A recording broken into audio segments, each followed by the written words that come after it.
বন্ধুসকল স্বাগতম জনাইছোঁ আপোনাক আপোনাৰ প্ৰিয় চেনেল এডুকেশ্যন এণ্ড ইটিচিলৈ। যোৱাকালি অৰ্থাৎ 7 জুলাই তাৰিখে ৰাজ্যিক কেবিনেটে নিবনুৱাসকলৰ কাৰণে এক গুৰুত্বপূৰ্ণ সিদ্ধান্ত গ্ৰহণ কৰিছে।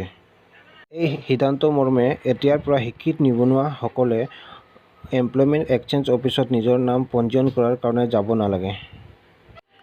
আগত যিদৰে এমপ্লয়মেণ্ট এক্সচেঞ্জ অফিচত গৈ মেনুৱেলি নিজৰ নাম ৰেজিষ্ট্ৰেশ্যন কৰাব লাগিছিল, এতিয়াৰ পৰা এমপ্লয়মেণ্ট এক্সচেঞ্জ অফিচ গৈ নিজৰ নাম পঞ্জীয়ন কৰাৰ প্ৰয়োজন নাই। এতিয়া আপুনি একেখিনি কাম ঘৰত থাকি অনলাইন কৰিব পাৰিব। এই সন্দৰ্ভত আজি মন্ত্ৰী পীযুষ হাজৰিকা ডাঙৰীয়াই জানিবলৈ দিয়ে। খুব গুৰুত্বপূৰ্ণ কথা দুটা ক'লে, এই বিষয়ে আপোনালোক অৱগত।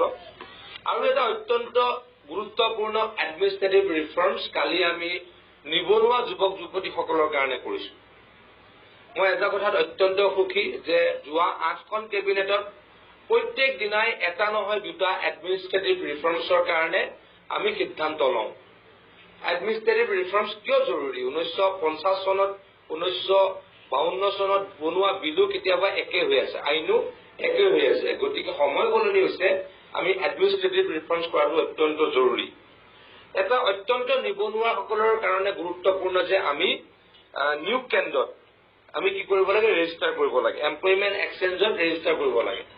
আৰু সেই ৰেজিষ্ট্ৰেশ্যনটো আগতে মেনুৱেল আছিলে। ল'ৰা ছোৱালী গৈ থিয় হৈ থাকি অফিচত বাৰে বাৰে গৈ তেওঁলোকে কি কৰিব লাগে? ৰেজিষ্ট্ৰেশ্যন কৰিব লাগে। এতিয়াৰ পৰা এমপ্লয়মেণ্ট এক্সচেঞ্জত অনলাইন ৰেজিষ্ট্ৰেশ্যন হ'ব। ঘৰতে বহি যুৱকজনে বা যুৱতীগৰাকীয়ে মানে নিবনুৱাসকলে ৰেজিষ্ট্ৰেশ্যন কৰিব পাৰিব।